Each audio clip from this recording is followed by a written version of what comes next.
నాకు తెలుసు సత్యమే విజయం సాధిస్తుందని. కానీ దానికోసంగాను మనందరం పూర్తి నిష్ఠతో ప్రయత్నం చేయాల్సి ఉంటుంది.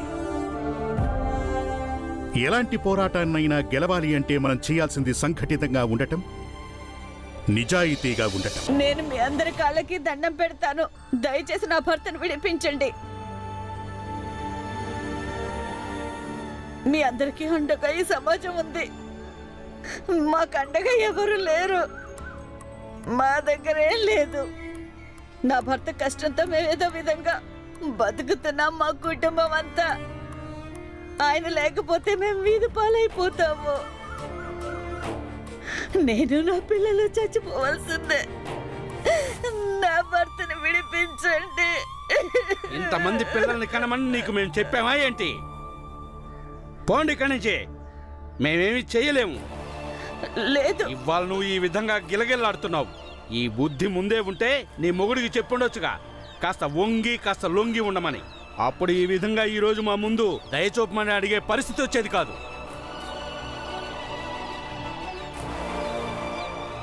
అరే, దీని ముగ్గురు సంగతి వదిలేయండి. దీని కొడుకు కూడా ఏం తక్కువ కాదు. ఈ మధ్య వాడు కూడా విప్లవకారుల్లా మాట్లాడుతున్నాడు. లేదు. అరే, నన్ను అడిగితే ఏది జరిగినా చాలా మంచే జరిగింది.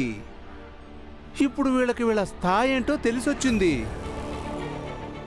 అసలు వీళ్ళు ఎప్పుడైతే ఇక్కడికి వచ్చారో అప్పటి నుంచి మా జీవితాల్లో సుఖ సంతోషాలు దూరం అయిపోయాయి. వెళ్ళిపోతామండి. మీ ఊరు వదిలిపెట్టి వెళ్ళిపోతాం. మేము ఎటైనా వెళ్ళిపోతాం. కానీ నా భర్తని విడిపించండి. అరే, వెళ్ళిపోతాం కాదు, వెళ్ళిపోండి. ఆ తర్వాత వచ్చి ప్రాధాయపడండి. అప్పుడు ఆలోచిస్తాం ఏం చేయాలి అనేది. అంత మాట అనకండి. ఏయ్, వీళ్ళ నటనను నమ్మొద్దు. వీళ్ళు ఇక్కడ కాళ్ళ వేళ్ల పడుతున్నారు, కానీ అక్కడ దీని ముగ్గురు కొడుకులు బారిస్టర్ దగ్గరికి వెళ్ళారు. ఏంటే? మేం పిచ్చోళ్లాగా కనిపిస్తున్నావా మీకు? లేదు. అలాగా? ఏయ్, వెళ్ళిపోండి ఇక్కడి నుంచి. ముందు నువ్వు వెళ్ళి నీ కొడుకులకు నచ్చ చెప్పు. అప్పుడు ఇక్కడికి వచ్చి మమ్మల్ని జాలి చూపించమని బిచ్చమడుగు.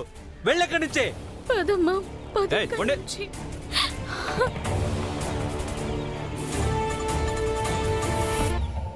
ఈ తక్కువ జాతి వాళ్ళ ధైర్యం చూడండి. బారిస్టర్ దగ్గరకు వెళ్ళారు. వెళ్ళనివ్వండి బారిస్టర్ గారి దగ్గరికి. బారిస్టర్ గారి దగ్గరికి వెళ్ళి ఏం చేస్తారు సేటు గారు?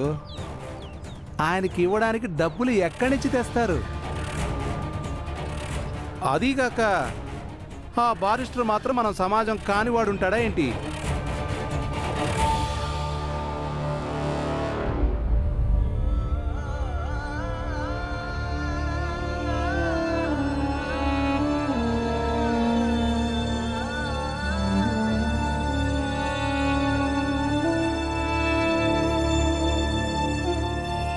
రామ్జీ, నువ్వు ఎలాంటి తప్పు చేయలేదని నాకు బాగా తెలుసు. పోలీసుగా ఉండి నేను ఒక విషయం తెలుసుకున్నాను. న్యాయం పుస్తకాల్లో ఎంత గొప్పగా ఆదర్శంగా ఉంటుందో రామ్జీ, వాస్తవంలో దానిని పొందటానికి అంత జటిలంగా కఠినంగా ఉంటుంది. నిన్ను చూస్తుంటే జాలి వేస్తుంది, కోపం వస్తుంది. ఇన్స్పెక్టర్ గారు, ఏంటి? నా భర్తను వదిలిపెట్టండి.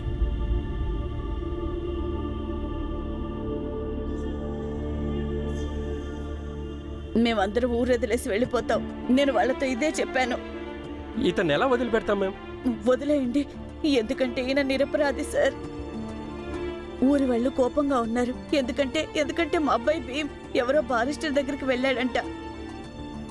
బారిస్టర్ చిరునామా వాడికి ఎక్కడి నుంచి వచ్చిందో తెలీదు. కానీ మా దగ్గర డబ్బులు ఎక్కడున్నాయి సార్ మేము ఇవన్నీ చేయడానికి? మేము చాలా పేదవాళ్ళం సార్. ఇంకా మేము బలహీనులం కూడా. ఇవన్నీ మేము భరించలేం సార్. మేము ఇప్పుడే ఇక్కడి నుంచి వెళ్ళిపోతాం. మీరు వాళ్ళతో చెప్పండి ఈయన పారిపోయాడని. అరే, చెప్పానుగా వదిలిపెట్టకూడదని. నువ్వు వెళ్ళిపో. మేము దిక్కులేని వాళ్ళం అయిపోతాం సార్. విడిచిపెట్టండి సార్, మీకు దండం. అరే, నువ్వు ఇంటికెళ్ళు. ఇక్కడ ఉండి నా బుర్ర తినొద్దు. అలా మాట్లాడతారేంటి సార్? అపరాధిని నేను, నా కుటుంబం కాదు. భీమాబాయ్, నువ్వు దిగులు పడొద్దు. ఇంటికి వెళ్ళు, అంతా సర్దుకుంటుంది. ఎలా నేను చెప్తున్నానుగా వెళ్ళు. పదమ్మా.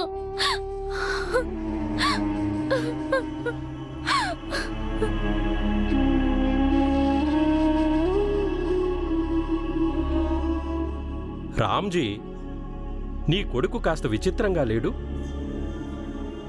అంత చిన్న పిల్లవాడు బారిస్టర్ కోసం వెతుక్కుంటూ వెళ్ళాడా? కొంపతీసి పిచ్చివాడు కాదు కదా నీ కొడుకు? పిచ్చోడే. ఒకవేళ వాడి పిచ్చితనం రిజల్ట్ ఇచ్చిందంటే అప్పుడు నేను మీ ముందే సగర్వంగా తలెత్తుకుని బయటకు వెళ్తాను. ఆడేమన్నా భీముడా ఏంటి మ్యాజిక్ చేయడానికి? భీముడే సార్. ఏ చేసినా మ్యాజిక్కే చేస్తాడు.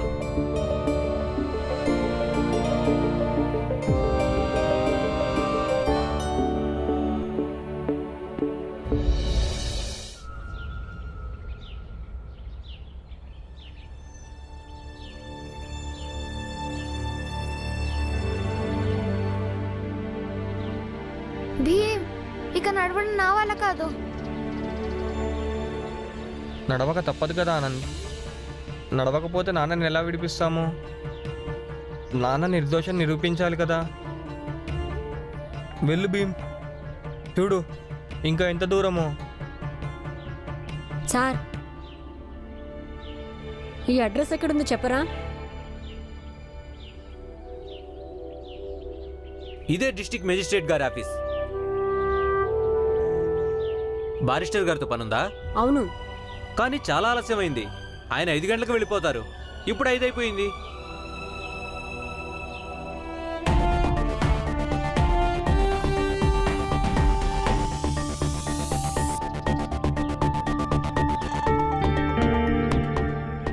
అదిగో వెళ్తున్నారు.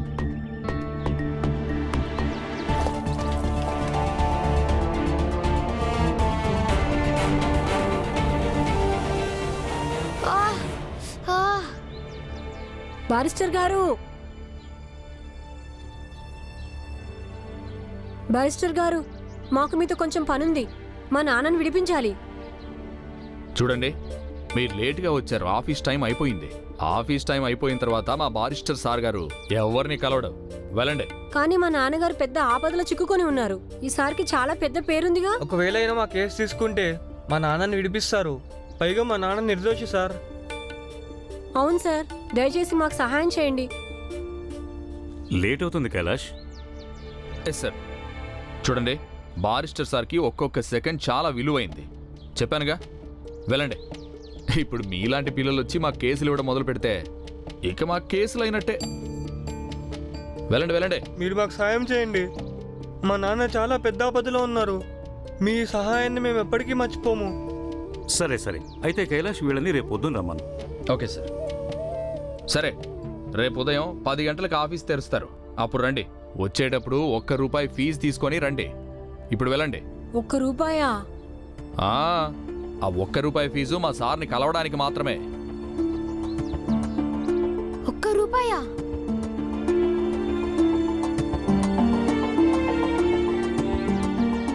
ఇక వెళ్ళండి.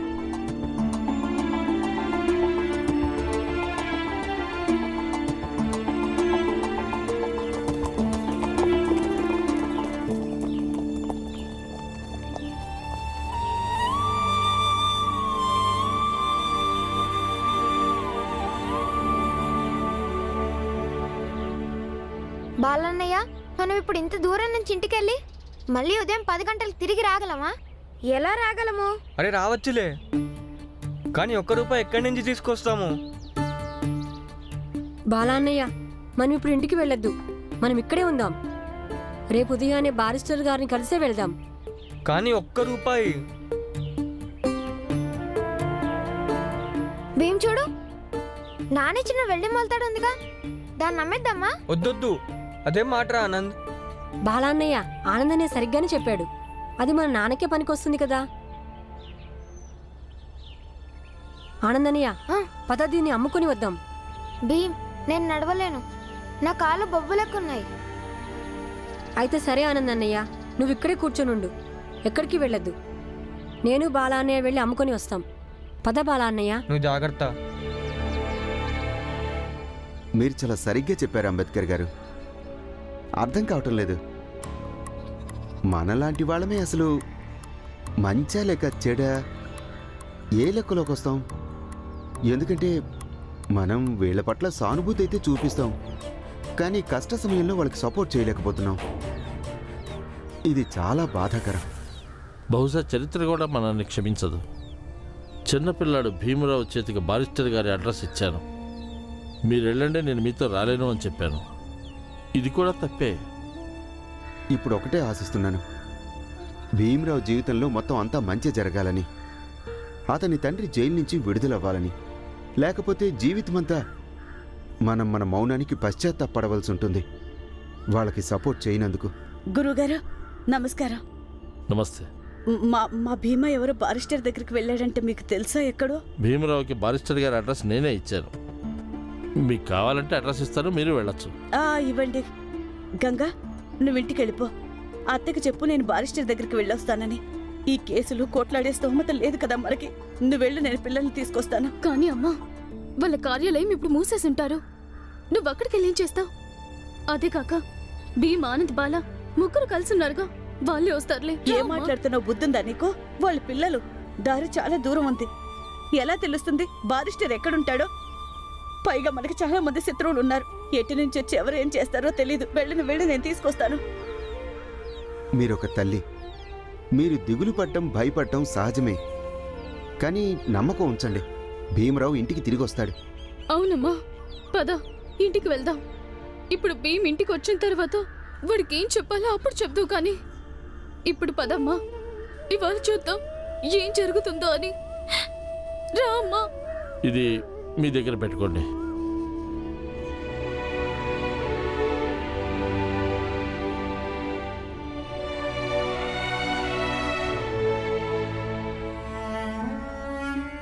వద్దునా, ఇప్పుడు దాకా రాలేదు పిల్లలు. ఎక్కడున్నారో నేను వెళ్ళి తీసుకొస్తాను. వదినా, వాళ్ళు వెళ్ళింది దూరం, ఆలస్యం అవుతుందిగా. మరి ఇంత కంగారు పడకు వదినా, వచ్చేస్తారులే. ముగ్గురు తోడుగా ఉన్నారుగా, వచ్చేస్తారులే. బాలా, బాలా, బాలా, బాలా, ఆనంద్ ఇంకా భీమ్ ఎక్కడా? వాళ్ళు అక్కడే ఉన్నారు. నువ్విట్రా, ఇక్కడ కూర్చో. అక్కడ అంటే ఎక్కడ? మేము అక్కడికి 5 దాటిన తర్వాత వెళ్ళాము. బారిస్టర్ గారు చెప్పారు ఆయన 5 దాటిన తర్వాత ఎవరి కేసు వినరంట. అందుకని వాళ్ళు అక్కడే ఉన్నారు. ఉదయం 10 గంటలకు బారిస్టర్ గారు వస్తారంట, అప్పుడు వాళ్ళు మాట్లాడతారు. మీ అందరికి మతులు చెడిపోయినట్టున్నాయి. నువ్వు వాడికేం చెప్పలేదా కేసులు కొట్లాడే స్తోమత లేదు మనకి అని? వాడు వినడమ్మా. వాడు నాన్న కట్టిన వెండి మొలతాడు కూడా అమ్మేశాడమ్మా. ఎందుకంటే బారిస్టర్ గారిని కలవడానికి 1 రూపాయి అడిగారు వాళ్ళు. వాడు ఇష్టారాజ్యంగా చేస్తున్నాడు ఈ పిల్లాడు. నేను వెళ్ళి వాడిని తీసుకొస్తా. వద్దమ్మా, నువ్వు వెళ్ళినా సరే వాడు ఇప్పుడు ఇంటికి రాడమ్మా. తెలుసా అమ్మా, జీవితంలో మొదటిసారి నాకు నమ్మకం కలిగింది. అది భీమ్ నా తోడబుట్టిన వాళ్ళందరిలో చిన్నవాడు, కానీ నిజం చెప్పాలంటే మా అందరిలో కన్నా వాడే పెద్దవాడు బుద్ధిలో. వాడి తెలివితేటలు మా అందరికన్నా ఎన్నో రెట్లు ఎక్కువ. మిగతా మేమందరం పరిస్థితులకి భయపడిపోతాము, కానీ వాడు పరిస్థితుల్ని గట్టిగా ఎదిరిస్తాడు. చూడమ్మా, నాన్నని ఎవరైనా నిర్దోషిగా నిరూపించగలరంటే అది భీమరావు ఒక్కడే. ఎవరిని నిర్దోషిగా నిరూపించాల్సిన పని లేదు. ఆయన విడుదలవ్వాలి, అంతే చాలు. మనమేమి చట్టం ద్వారా పోరాడాల్సిన అవసరమే లేదు. కానీ అమ్మా, చట్టం ద్వారా కేసు పోరాడకపోతే మనం నాన్నని ఎలా విడిపిస్తాము? ఇతరుల దయతోటి. మనందరం ఇంటింటికి తిరిగి అందరి దగ్గర దయా కనికరం భిక్షగా అడుగుదాం. బాలా, అర్థం చేసుకోరా. చట్టాన్ని నమ్ముకొని మనం మీ నాన్న విడిపించలేము, ఎందుకంటే మనం పేదవాళ్ళం కదా. ఇంకా చట్టం కూడా బలవంతులకే కొమ్ము కాస్తూ ఉంటుంది. నువ్వు చూస్తూ ఉండు, ఆ చట్టం కూడా ఈ సమాజం వాళ్ళ తరపునే నిలుస్తుంది. అరే, మీరందరూ ఇంకా చిన్న పిల్లలు. మేం చూసాంరా ఈ ప్రభుత్వాన్ని, ఇంకా చట్టాన్ని. ఈ బలవంతుల పక్షం వహించి నిలబడ్డాం. చూస్తాను భీమా ఎలా రాడు. అమ్మ ఆగు, నేను వస్తాను. తెలియని చోట ఇంత రాత్రి నువ్వు ఒంటరిగా అక్కడికి వెళ్ళటం మంచిది కాదు. రా. అమ్మా, మీరు వెళ్తున్నారుగా, నేను కూడా మీతో. నువ్వు ఎక్కడికి రావద్దు. నువ్వు ఇంట్లో ఉండు. నీ కాళ్ళ పరిస్థితి చూడు. మీ ముగ్గురు కలిసి ఎప్పుడు ఏదో ఒకటి చేస్తూ ఉంటారు. అది మేము ఇంట్లో కూర్చొని చూస్తూ ఉండాలా? ఒక అడిగేది లేదు, చెప్పేది లేదు. మీ ఇష్టం వచ్చినట్టు చేస్తూ పోతుంటారు. నువ్వు ఇక్కడే ఉండవు. తులసి మనసులో అత్తయ్య ఇంట్లో ఒంటరిగా ఉంటారు, వాళ్ళకి తోడుగా ఉండు. నేనేది వాళ్ళని తీసుకొస్తాను, నువ్వు నాతో రా. తెలీదు వదిన ఏమవుతుందో. అమ్మ దుప్పటి తీసుకో.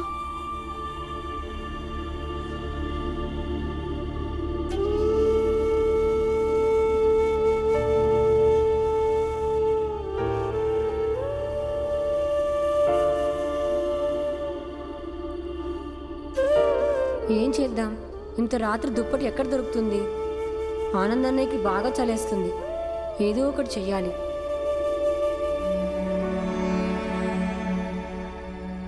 ఆనందన్నయ్య,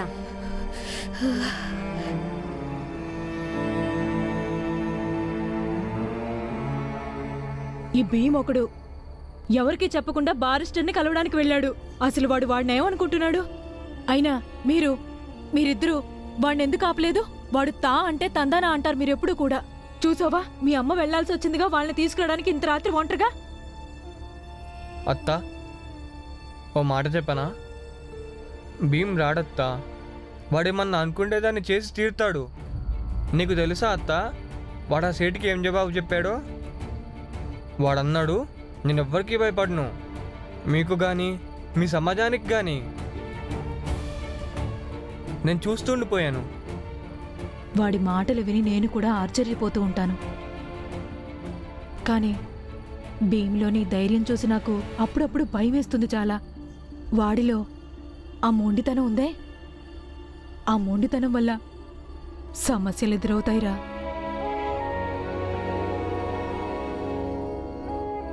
కానీ అత్త, వాడు మంచి కోసమే మొండు పట్టుపడతాడు.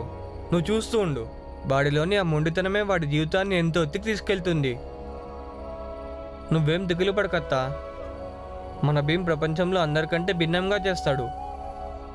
నాకు ఇప్పుడు నమ్మకం కుదిరింది. నమ్మకం మాకు కూడా ఉందిరా. మన భీమ్రా ఒక సాధారణమైన అబ్బాయి కాదు.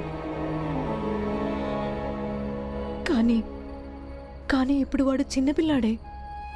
వాడు యోగ్యుడవడానికి కుటుంబం బలంగా ఉండడం చాలా అవసరం. కానీ ఇప్పుడు నన్ను ఈ దిగులు పట్టి పీడిస్తోందిరా. ఒకవేళ మీ నాన్న జైలు నుంచి విడుదలవ్వకపోతే ఈ ఇల్లు ఎలా గడుస్తుందిరా? మీ అందరి చదువు సంధ్యలు ఎలా సాగుతాయి? ప్రస్తుతం నేను ఇదే కోరుకుంటున్నాను. ఎలాగోలాగా మీ నాన్న జైలు నుంచి విడుదలైతే చాలు.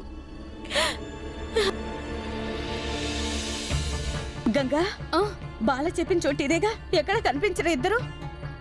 అమ్మా, అదు అక్కడున్నారు.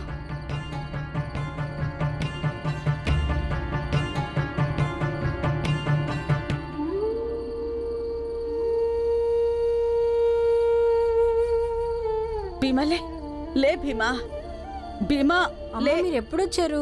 ఇప్పుడే వచ్చాం భీమా. లే, ఇంటికి వెళ్దాం పద. ప్రశ్నలు అడగకుండా ముందు ఇంటికి పద. ఆనంద్, బారిస్టర్ సారు రేపు ఉదయం 10 గంటలకి కలవమని చెప్పారు. ఆయన కలిసాక ఇంటికి వెళదాము.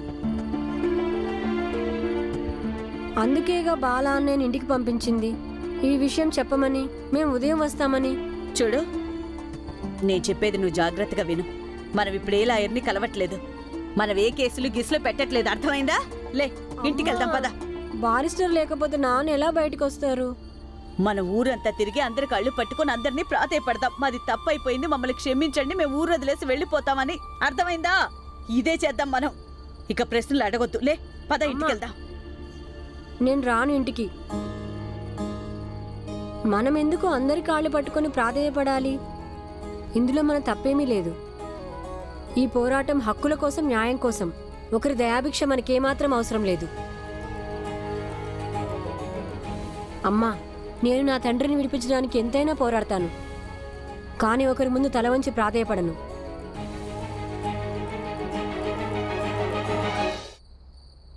భీమా, నీకెలా చెప్పాలరా నేను?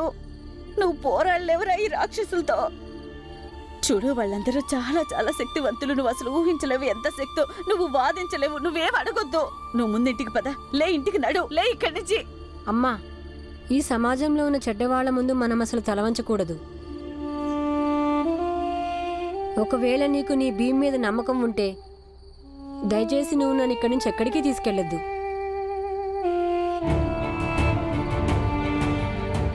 భీమాబాయ్, సాధారణ తల్లిదండ్రులకి ఇంకా తెలివైన తల్లిదండ్రులకి పిల్లల భవిష్యత్తు విషయంలో ఎంతో కొంత తేడా ఉంటుంది.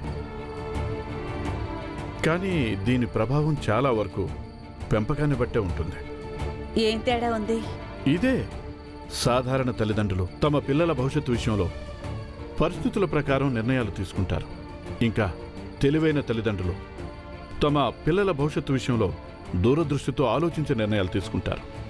పరిస్థితులు ఎలా ఉన్నప్పటికీ కూడా సరైన సమతుల్యమైన నిర్ణయాలు తీసుకుంటారు.